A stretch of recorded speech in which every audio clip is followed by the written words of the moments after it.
Assalamualaikum warahmatullahi wabarakatuh. Perkenalkan, nama saya Wahid Dian Budianto. Saya merupakan salah satu dosen di program studi Teknik Lingkungan, Fakultas Sains Teknologi, Universitas Airlangga.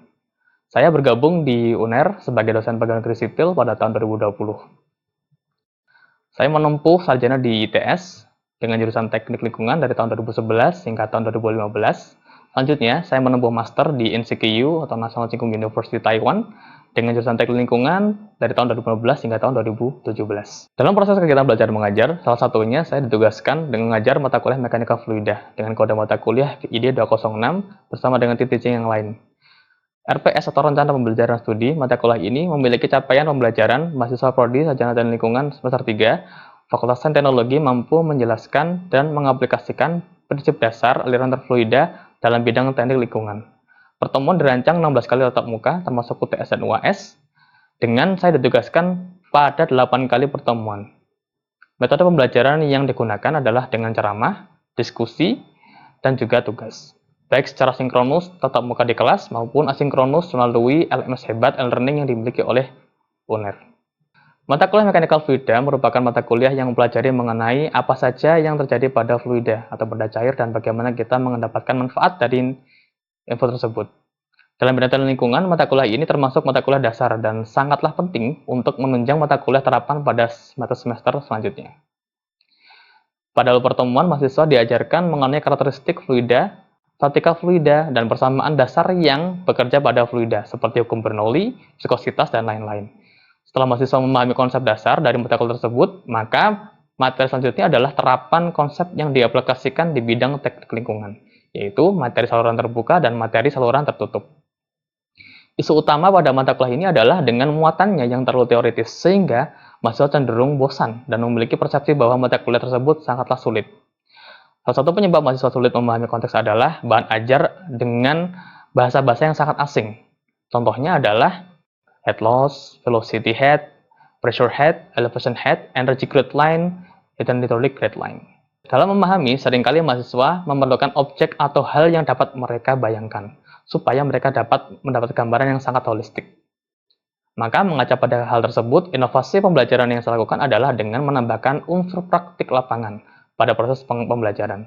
Sebagai contoh, dalam salah satu pertemuan yang saya sampaikan dengan topik aliran saluran terbuka, diberikan tugas pengukuran mengenai fenomena fluida pada saluran terbuka di sungai, yang ada di sekitar mahasiswa dan juga maupun di kampus. Dalam tugas tersebut, mahasiswa dapat melihat langsung bagaimana pengaruh bentuk saluran, kekasaran permukaan saluran, kemiringan saluran, dan kecepatan aliran air pada saluran. Maka, dari situ, mahasiswa dapat mengukur apa yang dikatakan energy grade line, ada juga hydraulic grade line. Dengan pendekatan ini, mahasiswa dapat memahami konteks dari bahan ajar yang baik. Begitu. Hal ini dibuktikan dengan masih melekatnya dasar ilmu mekanika fluida pada mahasiswa semester lanjutan. Interaksi dengan mahasiswa yang saya lakukan dengan diskusi kelas secara langsung maupun melalui grup WhatsApp kelas. Dalam kegiatan tersebut, saya juga menggunakan LMS, yaitu Hebat e-learning UNER, yang mana juga membedakan interaksi saya dengan mahasiswa. Platform tersebut juga memudahkan saya untuk menilai tugas mahasiswa karena dilengkapi dengan fitur grading yang mumpuni. Asesmen dalam mata kuliah ini adalah 10% soft skill, 20% tugas dan atau kuis, 35% UTS, 35% adalah UAS. Berikut cuplikan pengajaran yang saya lakukan secara sinkronus tatap muka di kelas. Oke, bismillahirrahmanirrahim. Assalamualaikum warahmatullahi wabarakatuh. Selamat pagi semuanya. Pada pagi hari ini kita akan mengadakan pertemuan perkuliahan minggu ke-11 ya teman-teman ya. Yaitu dengan topiknya adalah aliran saluran terbuka pertama. Berikut outline-nya. Ya, ada definisi. Seperti apa definisinya nanti kita lihat ya. Klasifikasi aliran dan juga nanti aliran seragam. Nah, minggu lalu kita udah belajar head loss ya teman-teman ya. Nah, ini untuk review aja nih, head loss. Ada yang tahu nggak apa itu head loss? Mungkin angkat tangan. Ya, itu silakan. Head loss itu kehilangan tekanan. Kehilangan Tekanan. tekanan. Seperti apa itu? Jadi kan kalau misalkan ada aliran yang bergerak itu kan pasti memiliki tekanan kan. Cuman kan ada panjang penampak itu kan pasti panjang kan. Yaitu dari ujung ke ujung itu pasti mengalami tekanan karena adanya gesekan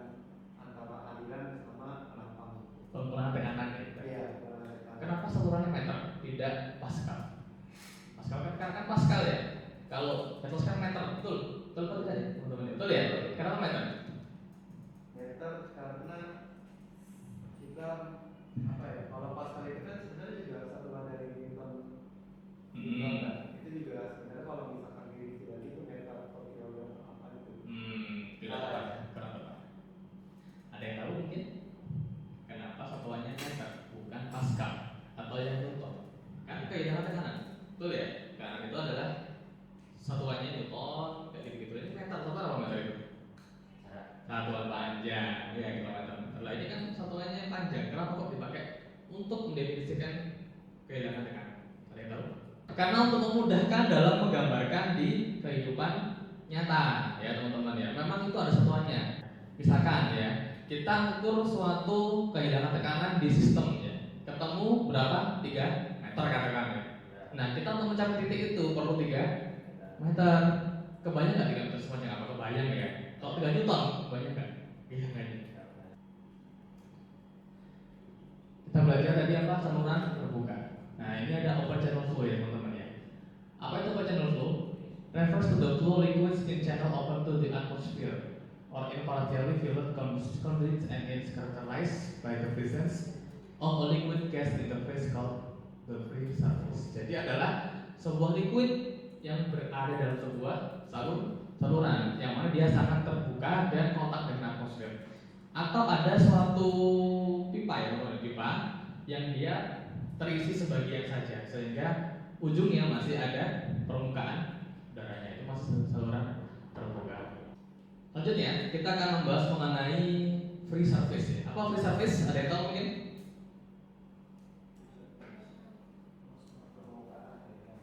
Free surface, oke itu bahasa biasanya. Permukaan bebas. Itu konteksnya apa? Ini ada definisi.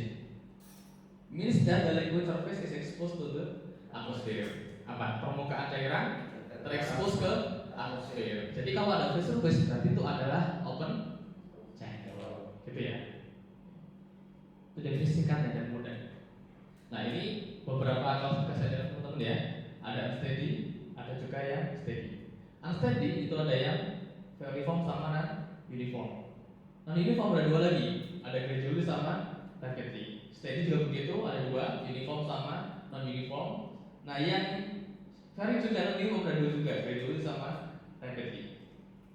Ada yang mungkin mau jelaskan di sini sebelum saya bahas lebih detail lagi? Unsteady, steady dulu.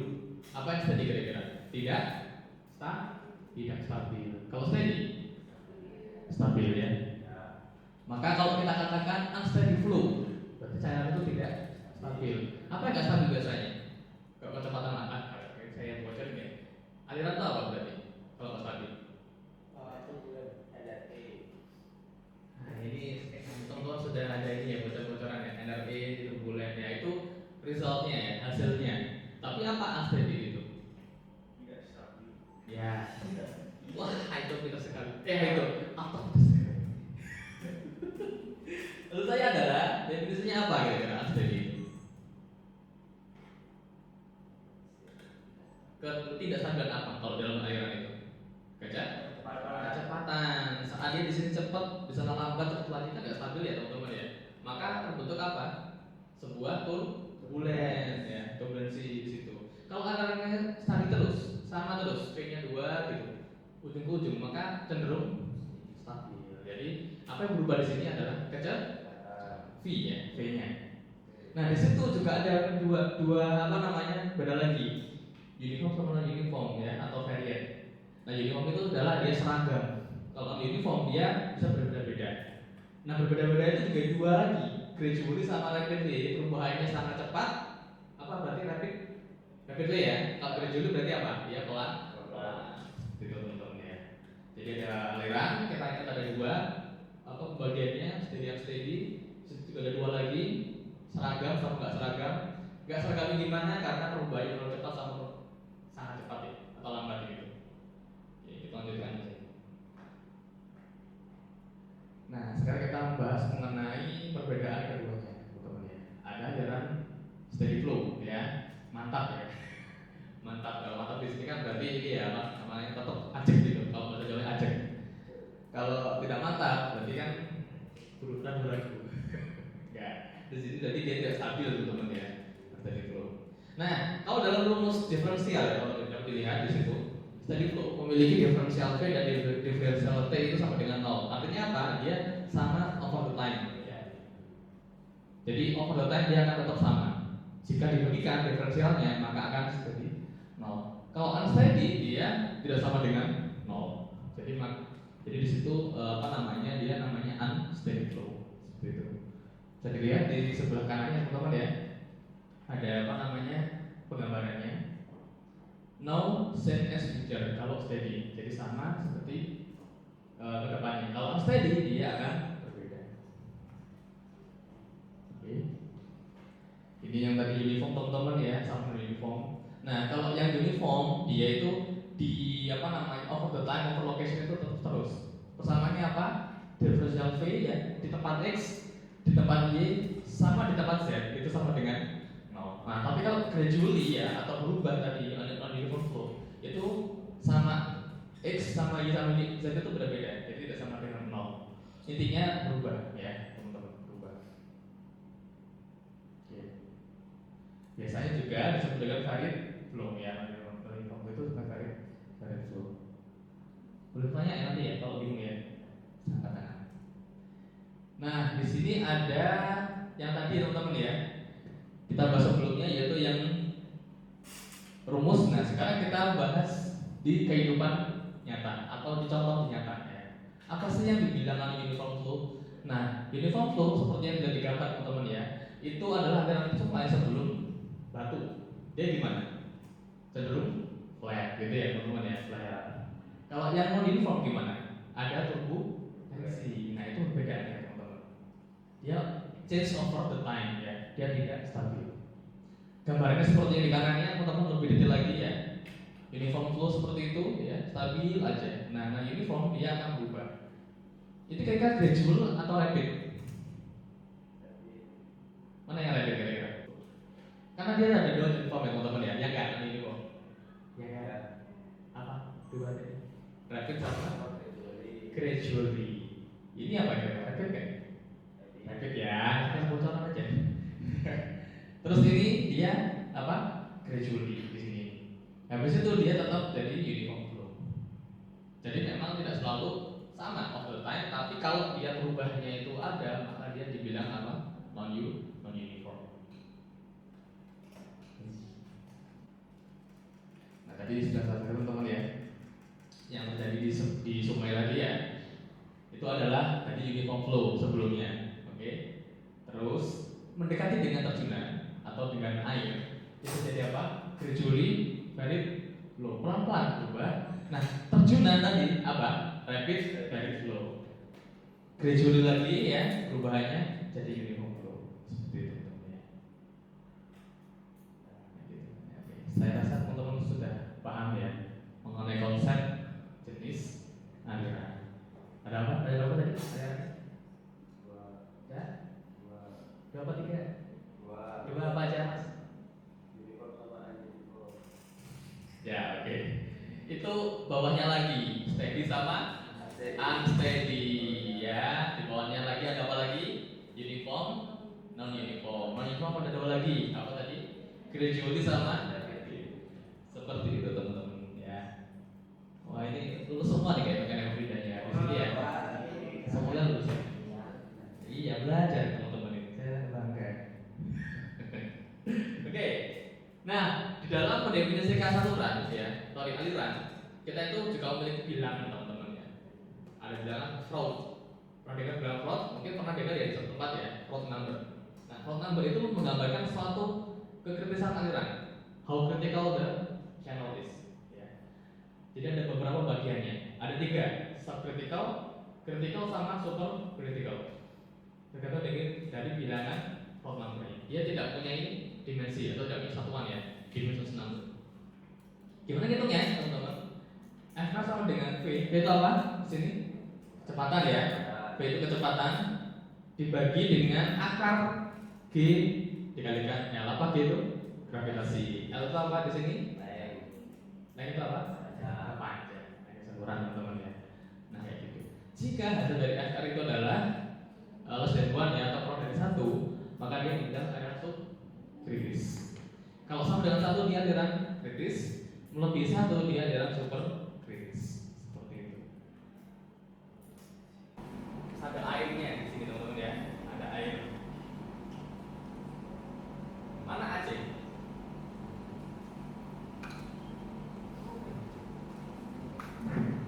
Saya ulangi, mana yang disebut Aceh?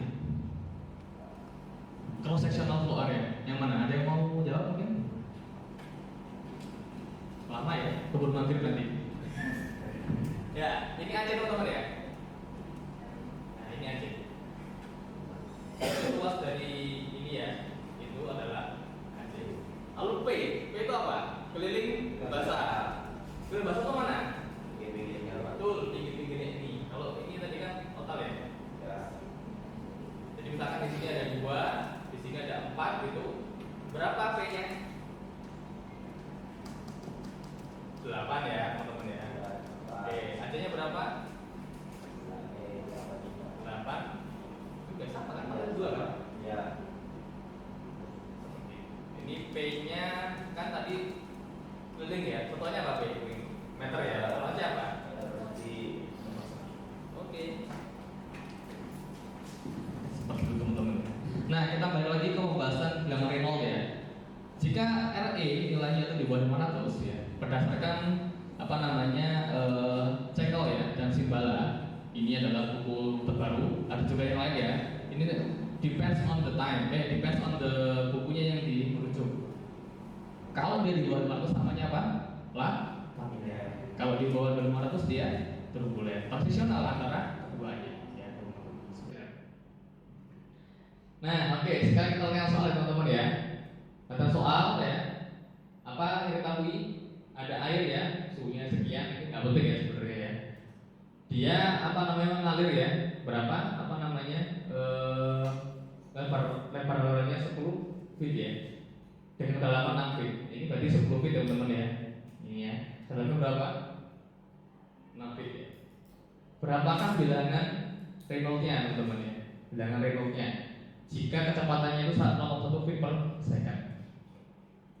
At what maximum depth can one be assured of having one? Jadi saat berapa dalamannya dia jadi laminer? Gitu. Jadi ini kayaknya turbulen nanti akhirnya. Nah, suruh ngitung di kedalaman berapa dia memiliki kecepatan yang laminer. Oke, silakan ya, saya berwaktu 10 menit ya.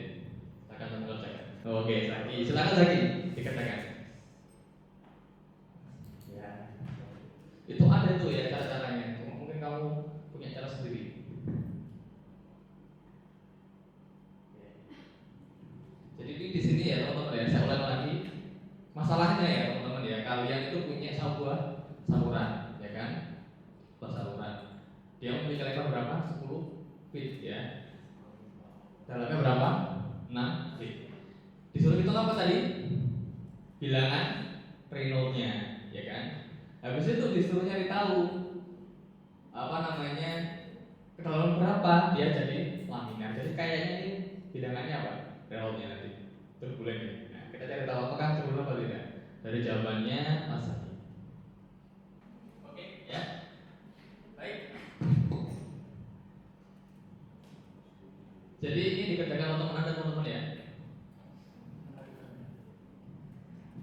Saki kita bahas ya one by one. Pertama apa yang tanyakan tadi? Berapa ya bilangan Reynolds-nya ya.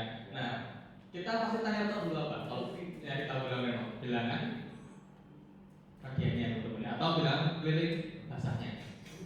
Ya rumusnya apa tuh? Ini ya. Oke. Ketemu ya teman-teman ya. Nah, kita cari tahu bilangan Reynolds-nya habis itu. Bilangan Reynolds-nya seperti ini teman-teman ya. V-nya masukin, keliling basahnya masukin ya dari sini. Oke. Habis itu dibagi dengan kecepatan. Oh, bukan apa? Viscositas. Dari mana tahu viscositas? Suhu air ya. Tadi saya salah sangka ya. Saya bilang tapi penting kan viscosity ya. Jadi itu merupakan suhunya dalam kecepatannya. Nah, habis itu ketahuan nih berapa kalinya? 20.400. Berarti apa ini? Turbulen. Nah, pertanyaan selanjutnya, pada kedalaman berapa dia akan laminar. Berapa laminar? 500 ya. Nah, kita cari tahu. Kita balik aja teman-teman ya. Saat rumus ini kita gunakan, kita gunakan lagi ya dengan 500. Nah, maka berapa RH-nya? Apa di RH? Pilih penampak basah ya. Kita masukkan semuanya ya yang kita butuhkan. Ketemulah RH-nya berapa? 0,61 feet ya. Nah, dari situ kita cari tahu kedalamannya teman-teman ya. Kedalamannya. Dari mana kita kedalamannya? Sama dibalik aja rumusnya. Ya. Ini apa kedalamannya berarti? Menggunakan Y ya teman-teman ya. Y kedalamannya. B itu apa? Lebar saluran ya. Nah, setelah kita cari tahu dengan cara substitusi ya, didapatkanlah nilai Y berapa? 0,062 feet. Nah, pada kedalaman ini dia akan lebih apa teman-teman? Lebih laminar ya, bukan turbulen. Oke. Ya. Ya, biar kalian paham teman-teman ya, maka akan saya berikan tugas pengukuran lapangan ya. Tugas seperti ini ya, teman-teman. Jadi kalian nanti nyari saluran di lapangan ya. Yang mana yang harus ada ukur, ada beberapa ketentuan ya. Jadi kalian jangan ukur yang panjang-panjang teman-teman. Nanti kalian ukur beratas ya. Jadi kalian harus ukur yang lebarnya itu maksimum berapa? 3 meter. Jadi nanti diadakan di foto salurannya kayak gimana biar kalau saya yakin Anda mengukur beneran ya. Lalu mengukurlah jari-jari basah ya. Tahu ya jari-jari basah ya. Oke. Yang ketiga, mengukur kecepatan saluran dengan satuan meter per second. Caranya bisa bermacam-macam. Salah satunya dengan cara mengukur seberapa jauh objek ringan yang bergerak di atas saluran dalam satuan waktu. Contohnya gimana itu? Jadi misalkan kalian naruh spons di atas air, kalian hitung ke jauhnya berapa, ditempuh dari berapa detik. Misalkan dia menempuh 1 meter dalam waktu 5 detik, jadi berapa kecepatannya? 0,2 meter per second. Itu kecepatannya. Jadi panjangnya dibagi dengan kecepatan yang panjangnya dibagi dengan waktu yang dibutuhkan. Lanjut, menentukan HGL sama IGL ya teman-teman ya. Itu ada di situ juga. Rumusnya sama aja. Jadi kita menentukannya pakai apa kalau gitu HGL? Kedalaman. IGL pakai apa? V kuadrat per 2G. Jadi kan nyari tahu apa ya? Kalau G-nya ketahuan. Nyari kecepatannya toh. Nanti digambar ya. Digambar. HGL jadi permukaannya, IGL-nya sama kecepatan. Ya, itu aja. Nah, hal-hal yang nggak diketahui yang pasti ya dapat diasumsikan. Contohnya apa? Kedalaman ya mungkin ya. Kalian mungkin terlalu dalam atau apa? Asumsi. Tapi jangan teman-teman asumsinya ya. Kelihatan 100 meter aja. Gitu. Jangan asumsinya 30 meter gitu. Ya. Jangan. Harus sesuai dengan yang di kenyataan. Panjang saluran tidak harus real ya. Misalkan panjangnya itu kalian salurannya itu sampai 1 km. Nah, kalian gambarnya 1 kilo, kan capek ya. Ya, dibatasi aja. Mungkin panjangnya berapa? 100 meter. Maksimal berapa? Ya, 100 meter. Minimal berapa? 20 meter. Jadi habis kalian hitung ya, teman-teman ya, kalian gambarkan HGL sama IGL-nya. Seperti apa perbedaannya? Pasti kan beda kecepatannya ya antara di kiri sama di kanan mungkin ya. Atau dia konstan ya, saya nggak tahu. Nanti kalian ukur sendiri ya. Nah, habis itu kalian hitung head loss-nya ya. Apa head loss tadi? Kehilangan tekanan. Ada mayor sama minor, teman-teman ya. Mayornya seperti apa? Karena gesekan fluida. Menggunakan apa? Rumus Manning tadi ya, teman-teman ya. Oke. Misalkan jenis kekasarannya menggunakan konkrit ya, dia ada NS sendiri. Kalau pakai aspal ya ada sendiri. Kayak gitu, teman-teman. Itu yang mayor. Yang minor jika ada aksesoris. Contohnya apa? Belokan, pelebaran, penyempitan dan lain sebagainya. Laporan seperti apa Pak? Laporannya nggak ada yang khusus formatnya. Namun kamu harus membuat informasi 1 sampai 6. Ya. Dikumpulkan minggu depan melalui laman. Oke. Terima kasih banyak teman-teman ya. Saya mohon maaf jika ada salah kata dan kurang kata. Kita ketemu lagi minggu depan jika ada yang lagi. Terima kasih. Wassalamualaikum warahmatullahi wabarakatuh. Berikut adalah tugas lapangan mekanika fluida, pengukuran saluran terbuka. Mahasiswa berhasil mengukur tinggi saluran, lebar saluran, tinggi air, dan panjang saluran, serta berhasil menentukan bahan saluran, seperti konkret. Koefisien Manningnya adalah 0,012, yang mana itu adalah merupakan koefisien Manning untuk bahan konkret. Lalu, slope-nya adalah 0,001. Informasi ini diasumsikan karena sedikit susah untuk menentukan slope sebenarnya, karena informasi yang ada di lapangan kurang memadai. Dari informasi yang didapatkan, mahasiswa dapat mengukur jari-jari hidrolis, yang mana adalah rumusnya RH atau jari-jari hidrolis sama dengan AC dibagi dengan P. AC adalah luas penampang, P adalah perimeter basahnya. Selain itu, didapatkan juga kecepatan aliran, yang mana dalam tugas ini dihitung menggunakan rumus Manning. Rumusnya adalah V sama dengan 1/N dikalikan dengan keliling basahnya, dikalikan dengan jari-jari basahnya dan kemiringannya. Setelah mengetahui berapa kecepatannya, mahasiswa dapat menentukan nilai HGL dan EGL-nya. Setelah itu, mereka dapat menggambarkannya berapa nilai HGL dan EGL yang ada di lapangan tersebut. Selain itu, mahasiswa juga dapat menghitung head loss-nya dari informasi yang terdapat di lapangan. Dari semua ini, mahasiswa mendapatkan informasi, mendapatkan segala sesuatu yang ada di lapangan dan mengaplikasikannya di dalam ilmu atau dalam kuliah mekanika fluida. Demikian deskripsi singkat mata kuliah mekanika fluida serta cuplikan proses pembelajaran di kelas. Semoga dapat memberikan gambaran umum mengenai bagaimana proses pembelajaran yang saya lakukan di kelas. Sekian dari saya. Wassalamualaikum warahmatullahi wabarakatuh.